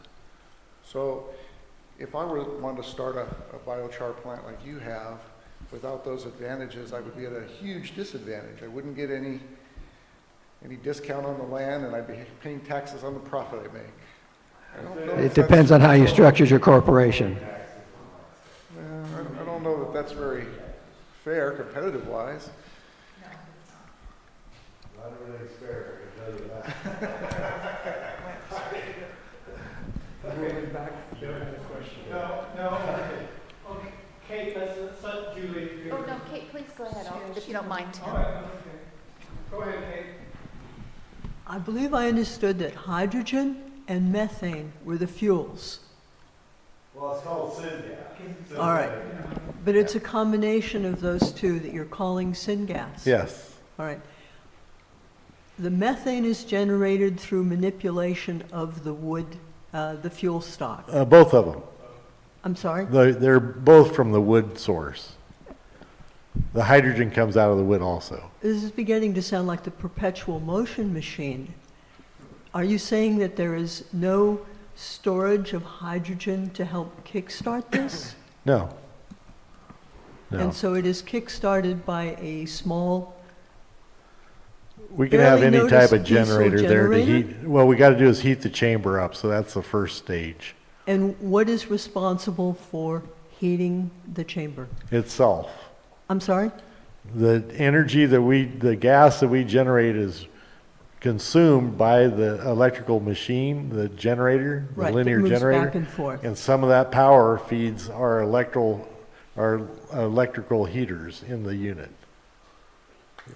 We call it parasitic load. It's about 20-25% of what we process through there is we use it ourselves. But the kickstart, I mean, are you out there pulling on a cord? Hopefully not. So we will be feeding this linear generator with something. So whether or not that's Tuna some fish? propane that we bring in there, it can run on propane, it can run on renewable diesel, it can run on all those different. So you haven't isolated what your kicking off fuel is? Our plan was to use renewable diesel to just get it started. Some of us labored through the 269 pages, and I am hearing things that no longer seem to sync with what was represented in those pages. That's not necessarily true. I'm hearing We had items diesel. that- We had diesel on the site in the process to run a generator. Has with there a been a linear- modified document that What's now that? represents, has there been a new document that represents these changes and modifications that we can review? I don't see any modification. What are you saying is modified? Well, there are items that we've been hearing that are no longer as represented in the That's not- 269 pages. Say one. Tell which one. Well, I'm not going to dig back into my notes, but I'm I mean- hearing that there have been changes. Is there a There's new no changes. document? No, there's no reason for a new document. There's no changes. If you suggest there's changes, let me know. I mean, if you guys have suggestions to make changes that you see as an improvement, let us know about it. But Thank you for that Are invitation. you going to be funded by the U.S. Forest Service for picking up all the debris? Are they paying you? we have talked to them about it. We You have, have? there's no, so we have an agreement with with the Forest Service on some support of labor and that type of thing, and some engineering and that type of stuff. But what I'm saying is they're not going, are they going to pay you for removing the? No. Thank you. And thank you for your information and for telling us what your qualifications are, because that's important to gain trust with your audience. So I have some questions, and one of the people that had to go has some questions. My first question is, how many local jobs will be created from this project? We're, on this particular site, it's about 10. 10 local jobs that will be advertised here locally will be generated from this. Well, that's a positive. Yes. So. And that's not counting the other sites that would No, have we're people. talking about Yeah, this just project yeah. here locally in our community. These gentlemen, your neighbors that have wanted to lease this land because it's prime ag lands that our planning and building department try to protect. I realize that some of your organization believes that this is an agricultural product. Timber is not agriculture. It's specifically defined as not agriculture. It's its own entity. So I know I would appreciate it if you honored that. Well, ag does have forest material in the ag zoning. You can process forest material. We're talking about prime ag land definition, and Forest material is in the ag definition. not to my knowledge, Yes, and it I've been is. working with timber companies for 20 years. Timber is different. Well, trees is timber. I get the biomass from the dead trees. I understand that part. But you offered an invitation for suggestions to improve, and this is one of my suggestions. Okay. I realize, thank you, Lisa, that your trucks already include what's being moved. I'm not sure which roads they're taking to get to Humboldt and Reading, but I don't know, have either of you driven Elk Mountain or, as Ray mentioned, the Pitney Lane Forest Road? They cannot handle trucks. In fact, Elk Mountain Road has collapsed in one area. The county has no money to repair any of this. So I'm wondering, have you considered any of this in your project plan? Well, yeah, so overall, the Donahoe site was on Bottle Rock Road. We're talking about this site from this national forest here. Let me say this. So Donahoe was doing chipping of all the PG&E material on Bottle Rock. And so we've talked about having that as a chipping site yet. And so it matters where the actual material resides. There's 400,000 tons of this material that is being chipped with, yes. It's a massive amount, and we're 1% of this, or 5% of the total volume, so it's very small. But do I have any answer to county highways issues? I don't. Yeah, in particular, the roads that you would need to utilize to get to those facilities or drop the product from the department or from the forestry department to here. It's just not feasible. I mean, it really isn't. And so I would urge you to actually look at that because, again, an improvement to what you're speaking about. You're speaking about traveling in big trucks from the forest down here, and there's no road to get you there that's workable, and no money to make it workable in the county. And you're not providing any taxes to help that situation or maintain those roads. So the next question I have is, Tom, I know I spoke to you a little bit about the Sacramento Levy Commission feasibility study in December 2021 that was put out. And due to that, these levees cannot hold the amount of water they were designed for, nor can they nor are they stable. So we will be flooded here. That's not a question of if, it's when, and we're in climate change. So it's a little scary situation for all of us that live here. This biochar that you passed around and the wood chips that you showed us, when we do flood, and the federal government is changing the flood zone here in Upper Lake, as you well know, the federal government moves very slow. So within 10 years, all of Upper Lake will be a flood zone, including all of that parcel. So, and your facility, which this project sounds like it's a 15-year project. Will you be able to get flood insurance? Because you will be required to. Well, the interesting part about this is we can actually move this without major issues because this is not put in concrete. We are using ground screws so that you just screw it in the ground to support the structure. And so if it needs to be moved, it can be moved because of my whatever. concern is the size of the biochar and the size of your wood chips, which both absorb The biochar will never hit the ground. Excuse me. It will never be involved You're in talking the ground. about piles. Not a you're putting biochar. There things- won't be any biochar And you're on-site putting stored. things underneath it.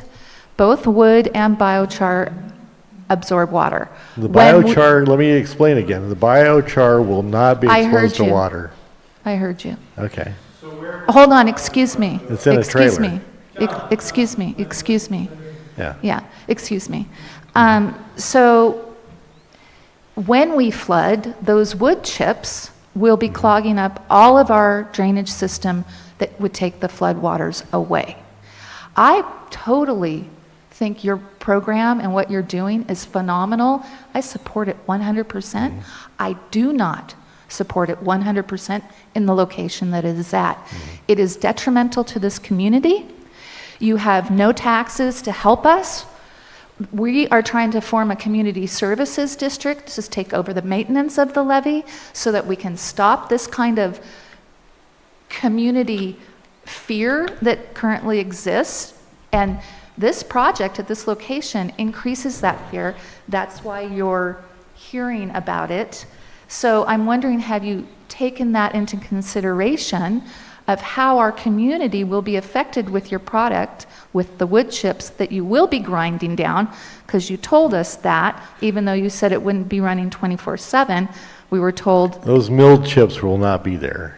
Okay, The well, small pieces. we've been We'll told be there are moving those, stockpiles. As soon as there we will be- mill them, we'll move them out in the trailer. Yeah, well, we all know that we all want to get things done as quickly as possible to be able to make money. But the reality of the situation is things do sit because of different The reasons. chips will be there. That's Yeah. my point. Yeah. So have I you agree with your point, so. So have you considered the fact that the drainage for the receding floodwaters will be clogged from these wood chips, and we will remain underwater? We will have wattles and barriers to do that. So that's will the not plan.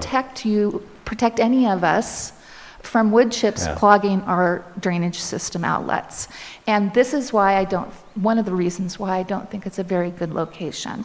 The other thing that I want to say is that, and I'm really happy you'd be creating 10 local jobs, I really urge you to look at flood insurance. Do you have acre- a suggested site that you would recommend for this? Yes, the one for sale right at the corner of 29 and 20. It is an industrial site.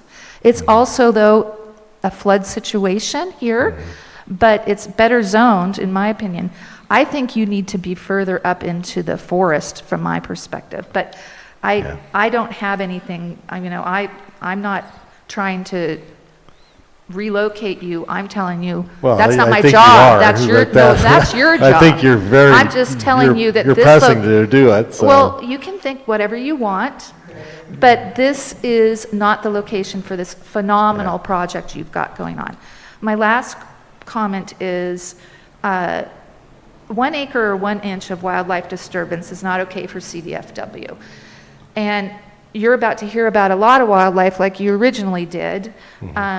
And when folks, I don't know if you know the CEQA process, but when you say you've gone through the CEQA process, what that actually means is their plan was sent out to different agencies for comments and suggested mitigation.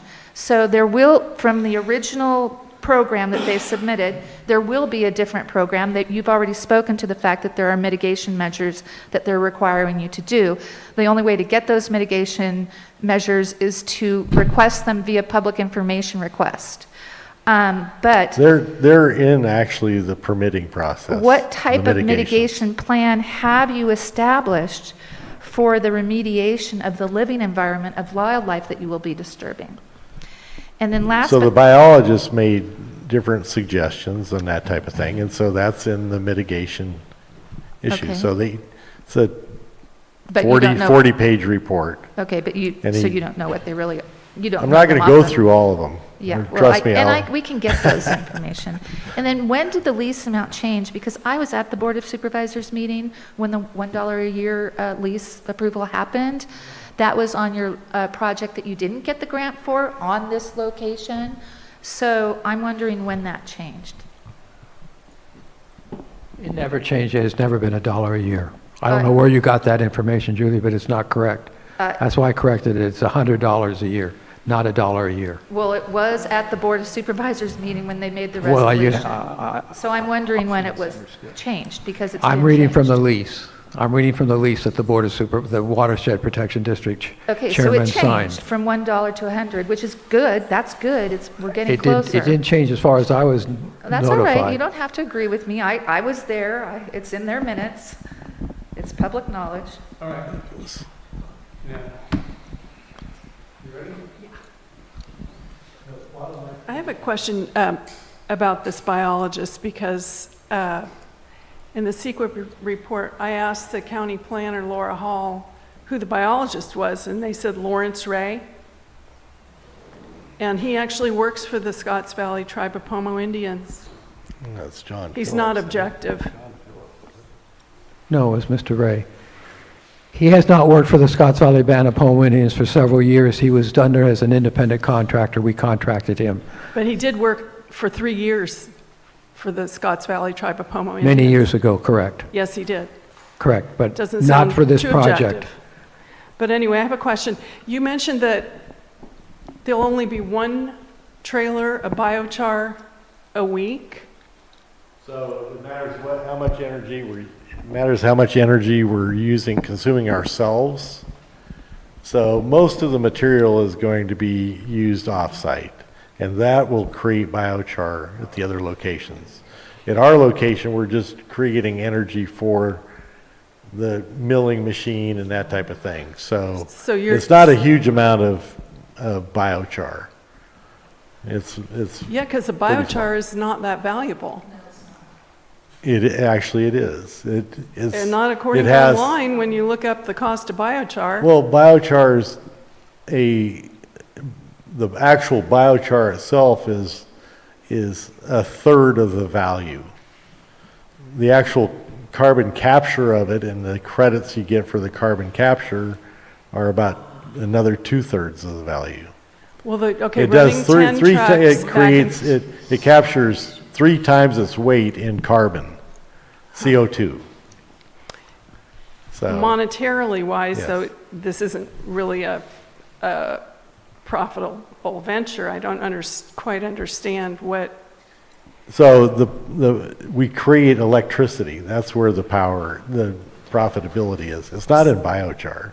Okay, so you'll It's be power. The PG&E pays, a certain rate for power, and that's what we're producing is power. Oh, so you plan on selling electricity?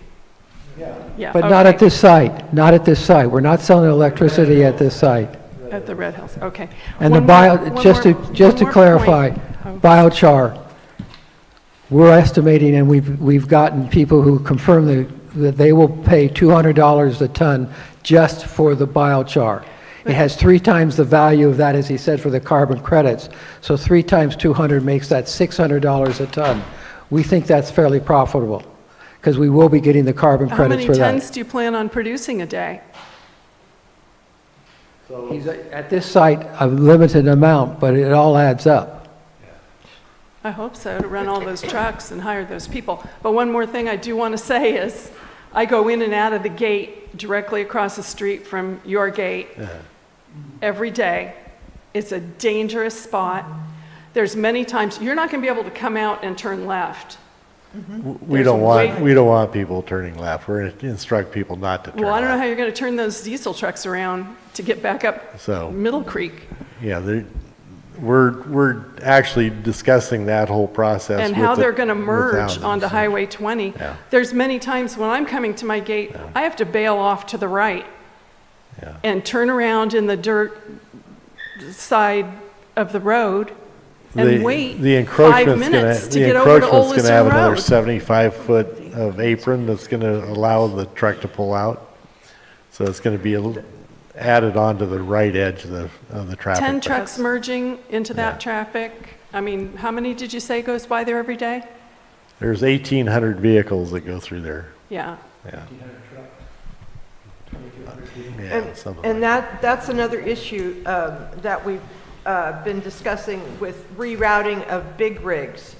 At one point, they were to go off on to 29 as opposed to 20. So that's another issue of consideration of, and again, I agree that it is a very dangerous spot to be merging in and out of. And also, I have to, agree too that it just seems overwhelming to me to take a pristine piece of agricultural land and with the wildlife and be disruptive to it. So I've built a lot of projects in different areas, and this is an area that we are concerned about. And so I did one in Mojave Desert, and we built a fence for that was actually 6 inches high, so it actually didn't go all the way down to the ground. And so desert tortoises and foxes could go underneath that fence. So there's ways of dealing with migration or animals going through the facility. So we'll be open to any ideas that the biologists have. So, but during construction, we had it blocked off so they couldn't come in to the facility. After construction, we pulled out the lower part of the fence, and foxes and desert tortoises go right through the facility. But it's quite different if they've had free reign and range over the area, and all of a sudden it's 1 acre out of 100. So well, it's still, but it's where it's located in the natural pathway of their, well, there's a casino right down the way too. So I have a question. You have a huge casino next door. So. Oh, it's just kind of a pointed question as to if you were not associated with what you're doing, would you be amenable to having a biochar project within 1,000 feet of your home? I would live 100 feet from this place. It's better than the highway by 1,000 times. I mean, I got a question. The noise part of it, if you call it noise, there is, as I said, there is sound coming out of this. It's not, you don't build a processing facility without sound coming out of it. So, but we have tried to mitigate as much as possible what those levels are, and we think that So I thought Tom had said in his first presentation that there was a plant in Lake County, or there would be an operational plant in Lake County that we could go see. Is there a plant, or isn't Red there? Hills is the plant that we're working on. Is it We op- have not built it yet. Yeah. Yeah. Just one more question. Last question. These trucks, are they going to be like a 48-foot chip truck you see going down the highway that is going to bring a material into your place? Is it going to be? We can designate whatever we want as a So contract. basically, right? there's no limit on size. You can have transfer trucks bringing it in, dumping it out. We dump don't trucks. want unreasonable things here. Our trailers are going to be under 28 feet. Okay. Okay, so that's what our goal is, to do that. All right. You know, I don't really want to be disrespectful, but from a certain perspective, you know, the entire Upper Lake Valley and all the historic lakefront of the lake before the levees were built probably could be considered an archaeological site. And so, unless there are specific identified and protected sites out there in that field, I think and also take into consideration that you guys aren't paying any taxes, I think you ought to figure out some way to bring some more benefit to the county by letting most of that land go back to agriculture. Where the site is. I think that's bringing it up with the county in the watershed district. I mean, yeah, we have no, look, I don't think anybody here on this group would be against it. Yeah, I mean, you wouldn't be against it, would you? Yeah, that's totally outside our purview or control. You need to talk to the Watershed Protection District and see what they want to do with their land. Look, we don't want blackberries all over the place either. We're a mess. So if you would farm it, it would be better for us. I'm just saying, if you want to farm it, we have no problem with you farming it. It'd be better. I asked them, and they said they put off. All right. It'd be way better for our project if you did do it. The place needs cleaned up. Yeah. Okay, it's, thank you. It's 7:30, we gotta go. And again, if you have suggestions on trailers or specifications or something like that, feedback. Yeah. Announcements. All right, back. Give us feedback. Thank you. Any announcements? Yeah. Any announcements? Lisa, I just want to share, please. I just want to share the town hall got an email from Supervisor Crandall earlier today. And in this email, he wasn't able to be here today. I think it's important to hold our elected officials accountable. He is at the Rural County Representatives of California meeting in Sonoma, so he is on official county business, which is why he was unable to be here tonight, and he did send his regards. In this email, though, he said, the levees are slated to be worked on and completed within the month. The project that Water Resources brought to the board will ensure that the levees are tended to and vegetation addressed. So I know the levees were mentioned earlier, so I just wanted to give you that update that he shared with us. They should be taken care of within the month. So these are the Upper Lake levees. I would assume so because it was in response to an Upper Lake question that he said that. Okay, thank you. Any other announcements? And may I offer that tomorrow at Nice Community Center, Please. Damn. Clear Lake Gleaners, which is the food bank in and of Lake County, will be having a distribution. The hours are from 8 a.m. to 10. However, it's recommended that people are prepared to line up by 7:30. I will have sufficient groceries to supplement for 200 households, and no one will be turned away. And this is at the Nice Community Center, formerly known as Sons of Italy, which is adjacent to Collier and Carson off of Highway 20. Thank you. Any other announcements? I have one from the Vision of Hope Village, which I've talked about before, which helps organizes, the office is at the Nice Event Center, and we're doing the Oktoberfest coming up. It's our third year. It's open to everyone, young adults and adults, all diversified abilities. Oktoberfest, this is the third year. It's October 26th, 12 to 4 p.m.